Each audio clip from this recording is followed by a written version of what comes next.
Freedom is about being able to make decisions about our own life. Freedom, though, is not a free-for-all. Freedom is not acting without regard for others. We still need the discipline to control our actions and emotions.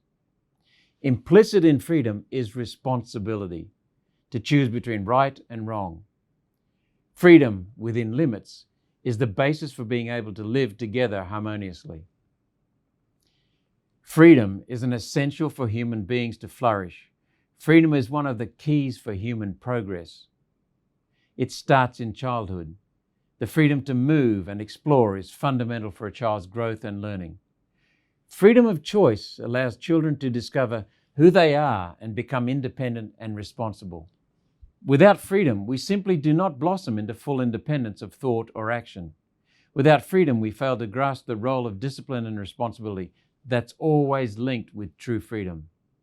One of the world's greatest observers of human development and behavior, Dr. Maria Montessori, said, "Wherever there is a lack of responsibility, you will find a lack of freedom." Freedom is the foundation for prosperous and caring communities and is the foundation for our whole Australian democracy. While the Australian Constitution does not explicitly mention our freedom of expression, the High Court repeatedly confirms that there's an implied freedom of political communication as an essential element of our government. Freedom includes freedom from government restraint.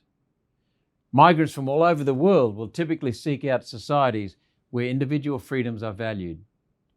Human beings do not want to live in an oppressed state. We're at our best when we're free to choose and we're prepared to take responsibility for our choices. Freedom is not something our governments gift us. It's rightfully ours. Competing priorities means that we need to find the right balance between the good of the community and our individual freedoms. There's no perfect formula for that balance. When our freedoms are curbed for the greater good, we expect those decisions to make sense, be consistent, and be based in truth. And the people need to have confidence our freedoms will be restored as soon as possible. During the last 2 years, there has been panic over how to handle the novel virus, which has a death rate similar to the seasonal flu. 2 weeks to flatten the curve back in 2020 has crept into 2 years of brutal, sometimes inhuman incursions to our freedoms. These restrictions have at times been dishonest and contradictory, leaving the Australian people fearful and confused. Our communities have been battered and bruised, trying to cope with unnecessarily harsh and unwarranted restrictions. Government restrictions remained much longer than they should have, and so our freedoms have remained stifled for too long. We've reached a point where we need to reinvigorate our democratic Australian society and recontemplate what our fundamental human rights and freedoms look like. Free and vibrant thinking has its foundations in freedom of speech, expression, and association. For humans to be able to speak one's own truth is a validating experience. Yet we're in the grip of censorship as we worry about offending others. The power struggle is between who has more of a right, those who want to speak their truth or those who feel offended. When we become obsessed with censorship, we are no longer tolerant towards a diversity of views because we can simply cancel the diversity. There will always be views and opinions that many of us find deeply disagreeable. Yet instead of tolerance, we enact laws to supposedly shield us from perceived unpleasantness. How realistic is it to legislate on subjective views and on who or what will be offensive? Despicable opinions are usually quite marginal and may go unpunished. Yet that doesn't warrant suppression of free speech. The fear of offence and exclusion has paralysed us, so we reduce ourselves to bland and meaningless statements and self-censorship. Loathsome ideas are best debated in the court of public opinion, not in a court of law. Societies flourish with free-thinking people freely expressing themselves. There's no resilience in generations of children growing into adults with no appreciation for competing views or in fear of expressing themselves authentically. Our government representatives have no right to suppress freedom of speech, punish controversial views, and corral people into narrow-mindedness. We're not powerless when it comes to our choices about what to watch or listen. If it's offensive, turn the damn thing off or present an alternative view. We all need to remember that the foundation of a democratic society is that we all must safeguard each other's rights to have that point of view. Freedom of religious belief gives us scope to live in accord with our chosen belief systems. There's often debate on whether religious institutions actively discriminate against others who don't share their faith. Yet we must recognize that if someone cannot live in harmony with their private thoughts and values, then it's impossible for them to live an authentic life.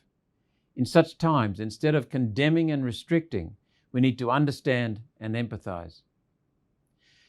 At the center of religious freedom is the family and its right and ability to hand down religious beliefs to younger generations. The emotional and spiritual bonds shared within family groups of the same faith should be free of government intervention. At a time of severe distress over the past couple of years, it's opportune to remind ourselves of our need and right to come together in prayer.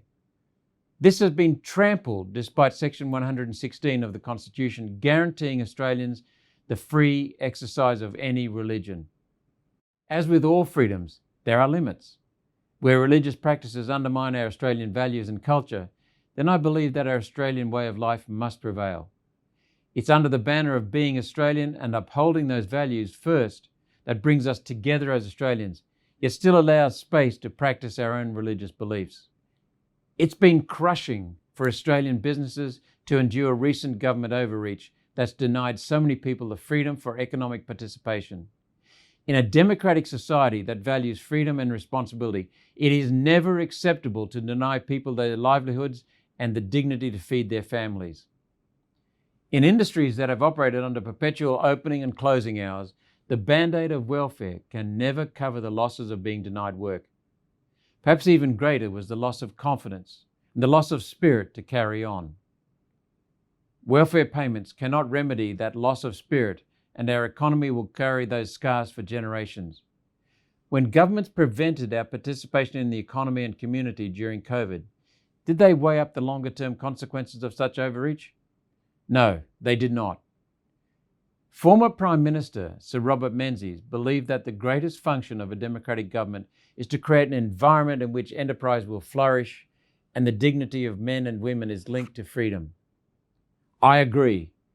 Freedom gives us an opportunity to create economic abundance, and our societies and standards of living flourish hand in hand with that abundance. It's inherently human to be able to exercise free will. Coercing people to make decisions at odds with their values shatters personal belief systems. Our integrity is eroded, and we feel owned. Freedom from coercion is vital for dignity and for progress. People around the world who live in an authoritarian regime have deep personal experience of coercion. There's no place in a democratic country for coercion. Yet during the last 2 years, the Australian people are reeling from relentless coercions. It's unprecedented in human history that millions of healthy people have been coerced into making medical decisions that they didn't want to, just to keep jobs to feed their children. The mass fear has rendered many numb and blinkered, while so many other serious harms unfold around us. The more we consumed the government and media fear-mongering, the more hypnotized people became, the more anxious people felt. Slowly, our reality warps and it becomes hard to question whether the government overreach and incursions are still for the good of the community. At no time during the last couple of years has the government trusted the people to manage their own responses to COVID, just as we do every year for influenza. Instead, we have witnessed acts of desperation and whatever sources of control they can to con people with false appearances of leadership. Australians need to galvanise against these government intrusions.